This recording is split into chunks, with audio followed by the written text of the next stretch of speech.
Halo guys, sobat-sobat Lenteri sekalian. Jadi pada kesempatan kali ini gue bakal membahas salah satu topik yang paling banyak berbincangkan di kolom komentar. Jadi ada yang curhat nih, kok temen gue jurusannya bagus, kampusnya bagus, tapi kok dia susah cari kerja ya. Jadi salah satu indikasinya antara dia emang gak mampu bersaing, tapi juga faktor terbesarnya adalah dia banyak pesaingnya, atau istilahnya banyak yang ngeluarin jurusan yang sama dari yang dia ambil. Istilah kerennya itu oversupply. Jadi di video kali ini kita bakal fokus bahas secara spesifik jurusan apa aja yang memang secara jumlah lulusan jurusan itu tuh oversupply atau kebanyakan lulusan. Oke, pesan sponsor dulu sebelum kita mulai video kali ini. Di channel ini gue biasa bahas soal konten edukasi, keuangan personal, dan juga psikologi positif. Buat kalian yang merasa konten macam ini tuh cocok buat kalian, jangan lupa buat subscribe dulu channelnya. Dan juga buat kalian yang merasa konten ini tuh cocok buat kalian atau mungkin teman kalian, yang pertama like dulu videonya, share video ini ke teman kalian yang kira-kira membutuhkan ya. Oke, kita kali ini bakal bahas jurusan yang oversupply. Oversupply itu sebenarnya ada beberapa faktor, tapi intinya oversupply itu adalah terlalu banyak lulusan dibandingkan institusi atau industri yang menerima mereka untuk mereka bisa bekerja. Jadi kalau oversupply, resikonya apa? Ya tidak dapat kerja karena nggak bisa terserap dan nggak bisa bersaing sama lulusan dari jurusan yang sama. Nah, jurusan-jurusan ini biasanya itu disuplai juga dari lulusan perguruan tinggi yang nggak terlalu top. Biarpun ada beberapa dari sini yang jurusannya itu nggak terlalu umum atau istilahnya cukup langka, tapi kenyataannya mereka masih bisa dibilang oversupply karena ya memang agak susah mereka terserap di dunia kerja dibandingkan jumlah lulusan yang dikeluarkan setiap tahunnya. Nah, kita mulai dulu dari yang paling biasa sampai ke yang paling oversupply atau yang paling banyak. Kita mulai dari yang pertama paling favorit, yaitu jurusan manajemen bisnis atau administrasi bisnis. Sama aja sih intinya, aku udah gak akan bahas bedanya manajemen dan administrasi bisnis. Intinya keduanya sama, beda fakultas, tapi keduanya punya masalah yang sama, yaitu mereka akan bersaing satu sama lain dengan lulusan dari jurusan yang sama. Karena yang namanya jurusan manajemen itu biasanya jadi meme. Peminat jurusan manajemen dari tahun ke tahun itu udah kayak antri sembako jumlahnya. Jadi memang jurusan manajemen adalah jurusan yang diciptakan untuk dia bisa bekerja di perusahaan, untuk mereka bisa bekerja di suatu organisasi. Jadi memang skill set yang dikeluarkan dari lulusan jurusan manajemen ini sangat fit in dengan organisasi. Kelas magisternya pun sangat prestisius, tapi kenyataannya memang lulusan manajemen ini luar biasa banyak dibandingkan jurusan lain. Membuka jurusan manajemen itu sangat mudah. Bisa saja praktisi yang sudah sarjana, yang punya achievement yang bagus saja bisa menjadi pengajar di kelas magister. Karena memang yang namanya manajemen itu adalah ilmu yang mostly didapatkan secara tesit atau secara aktual, sehingga memang yang namanya pengajar jurusan manajemen itu tidak terlalu selektif. Pertama, kalau mereka dari jalur akademisi, pendidikan manajemen itu sifatnya biarpun sangat aplikatif, tapi tidak sulit sama sekali ya dibandingkan jurusan teknik. Jurusan manajemen itu perkuliahannya mudah. Kalau ngambil dari praktisi yang istilahnya sudah punya jabatan, itu jumlahnya emang luar biasa banyak. Karena yang namanya PT itu tidak harus BUMN, tidak harus multinasional. Jadi kalau teman-teman cari manajer atau direksi, itu akan sangat mudah sebenarnya mencari untuk mereka bisa mengajar di jurusan manajemen. Itulah alasan kenapa biarpun jurusan manajemen itu sangat terserap di industri, tapi mereka itu lulusannya sangat banyak, tetap saja mereka terhitung jurusan yang oversupply. Biarpun ya sekali lagi ini bukan yang oversupply yang terlalu parah, karena memang ternyata bagus, tapi versus lulusan yang emang tidak imbal, jadi masih termasuk jurusan oversupply. Jurusan yang kedua adalah jurusan hukum, dimana teman-teman kalau lihat video jurusan hukum itu ada banyak banget yang komentar terkait nasib lulusan jurusan hukum, dimana waktu review tuh gue selalu menganggap jurusan hukum ini jurusan yang bagus. Jadi jurusan hukum ini memang bagus, dan ini udah pernah gue bahas juga di video gue lainnya terkait jurusan mana yang memang bagus kalau kampusnya bagus. Jurusan hukum ini termasuk yang sangat terdampak, karena ya memang sekali lagi seperti manajemen, lulusan jurusan hukum itu luar biasa banyaknya, dan itu menjadi tantangan buat teman-teman lulusan hukum. Nah, di sini memang yang namanya jurusan manajemen dan juga jurusan hukum itu akan sangat tertolong dengan ahli, tapi kalau mereka secara skillnya itu memang tidak memiliki competitive advantages, mereka akan sangat terdorong dan tersaingi dengan lulusan jurusan yang sama. Karena sekali lagi, lulusan dari jurusan hukum ini itu banyak sekali. Bahkan yang namanya kampus-kampus negeri Islam itu juga meluluskan hukum Islam ya, dan mereka ini secara langsung sebenarnya kalau teman-teman ada di ranah advokat itu menjadi pesaing langsung sebenarnya. Teman-teman lulusan hukum ini memang lulusannya bisa banyak karena untuk membuka kampus hukum itu sangat mudah. Istilahnya kampus mana yang membuka S2 hukum itu sudah luar biasa banyak dan biaya kuliahnya tidak semahal kuliah jurusan manajemen. Nah, bila teman-teman sudah melihat gitu banyaknya lulusan S2 hukum, mereka itu bisa mengajar langsung di perguruan tinggi hukum. Jadi sebenarnya kalau bagaimana cara membuka kampus hukum ini dengan mereka jalur akademisi, itu memang lebih mudah jalur akademisi mencari lulusan pasca hukum ketimbang lulusan pasca manajemen, karena yang namanya lulusan pasca hukum itu biaya studinya lebih murah ketimbang pasca manajemen. Bottom line-nya, jurusan hukum ini tetap sangat oversupply karena memang banyak sekali lulusan hukum, sehingga ada disparitas nasib pengacara yang luar biasa hebat dan pengacara yang tidak kebagian roti. Oke, selanjutnya adalah jurusan administrasi publik. Administrasi publik ini memang jurusan yang cukup diminati sampai sekarang pun, tapi secara lulusan itu hampir semua perguruan tinggi negeri mengeluarkan administrasi publik. Bahkan sekolah-sekolah tinggi di mana yang namanya lulusan administrasi publik ini itu mostly adalah tidak ada ikatan dinas, dan mereka kalau dijumlahkan itu sangat besar dibandingkan formasi PNS, di mana benar lulusan administrasi publik ini diformulasikan untuk menjadi aparatur negara ya. Formasi pegawai negeri sipil itu saja belum tentu kan setiap tahunnya akan dibuka. Nah, di sini menjadi salah satu poin, memang administrasi publik itu secara lulusan jumlahnya tidak sebesar hukum atau manajemen, tapi mereka di sini tetap bicara oversupply, mereka tetap oversupply dibandingkan dengan jumlah formasi yang ditujukan untuk administrasi publik ini. Selanjutnya adalah jurusan sastra Inggris. Ini mohon maaf sekali, memang jurusan sastra Inggris ini gue tahu adalah jurusan yang favorit banyak di antara kalian yang memang mengambil jurusan sastra Inggris dan berharap untuk menjadi interpreter atau translator supaya kehidupan kalian nanti akan lebih baik ketimbang kalian yang tidak sekolah. Tapi istilahnya ya, lulusan sastra Inggris itu dari tahun ke tahun semakin banyak dan jurusan ini menjadi semakin populer karena orang memahami pentingnya belajar bahasa Inggris. Tapi yang namanya bisa bahasa Inggris itu adalah suatu kewajiban. Memiliki kemampuan bahasa Inggris itu sudahlah bukan nilai plus. Di era globalisasi seperti sekarang itu harusnya menjadi suatu kewajiban. Istilahnya kalau teman-teman itu sudah mengalami pendidikan tinggi, seharusnya teman-teman itu bisa bahasa Inggris. Tapi teman-teman ini sastra Inggris, orang-orang ini mereka kebanyakan masuk ke jurusan ini tanpa mengetahui karir mereka, karena mereka hanya ingin bisa bahasa Inggris, memiliki keahlian speaking, memiliki keahlian comprehension dengan bahasa Inggris. Tapi kalau kita bicara di dunia persaingan, sebenarnya tidak banyak loh lowongan atau formasi yang mensyaratkan lulusan sastra Inggris, karena kebanyakan mereka mempersyaratkan bisa berkomunikasi aktif dalam bahasa Inggris. Jadi mereka menjadi sangat sulit ya untuk bersaing dengan jurusan memiliki kompetensi khusus. Misalnya yang sudah gue sebutkan sebelumnya, ada dua jurusan, manajemen dan juga hukum. Mereka itu sangat lebih teknis, lebih memiliki keahlian ketimbang sastra Inggris. Istilahnya orang hukum, orang manajemen belajar bahasa Inggris itu bisa dalam 1 tahun. Tapi ini orang sudah belajar 4 tahun hanya bisa bahasa Inggris saja. Ini membuat mereka secara persaingan sangat berat ya, karena memang secara kompetensi mereka kalah dan secara lulusan juga jumlah mereka banyak sekali,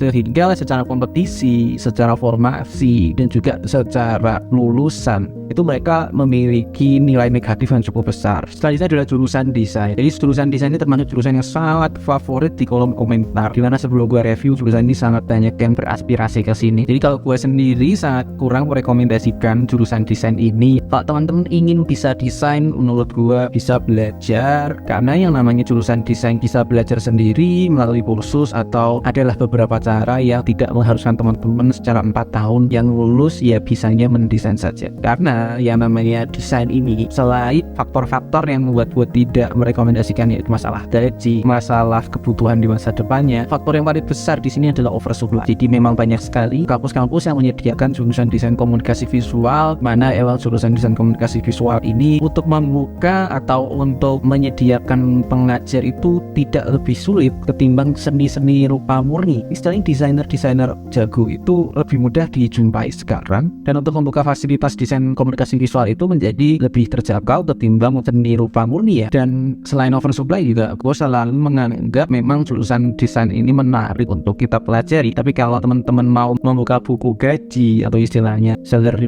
level untuk tech company, itu memang biasanya desainer itu ada di tingkat paling bawah untuk salary. Desainer itu karyanya keren, tapi ya sekali lagi ya, teman-teman juga harus tahu ada yang namanya DALL-E dari Google, di mana teman-teman itu bisa menggambar hanya dengan prompting atau istilahnya membuat gambar dari kata-kata. Di sini membuat yang namanya desainer ini memang kedepannya masih dibutuhkan, tapi lebih ke arah konseptual, dan itu membuat kebutuhan desainer itu menjadi semakin kecil juga semasa depannya, dan itu sebenarnya mengancam juga untuk teman-teman yang memiliki aspirasi di sini ya. Selanjutnya ada jurusan teknik 1, teknik industri. Teknik industri ini termasuk jurusan yang sangat populer bahkan istilahnya teman-teman yang lebih berani hitung-hitungannya dan punya niat di manajemen itu akan masuk ke teknik industri, karena teknik industri ini memang secara peminatan atau kepopulerannya itu memang tinggi ya, nggak kalah lah dengan manajemen kalau di sisi eksaktanya. Teknik industri itu tidak memiliki satu branding tertentu secara profesi ya, tidak dengan jurusan teknik lain. Misalnya teknik sipil itu mereka ahli dalam membuat bangunan, teknik elektro mereka ahli dalam kelistrikan, teknik kimia pun virus mereka ahli pabrik ya, mereka ahli pabrik kimia. Jadi memang ada suatu branding tertentu untuk lulusan teknik,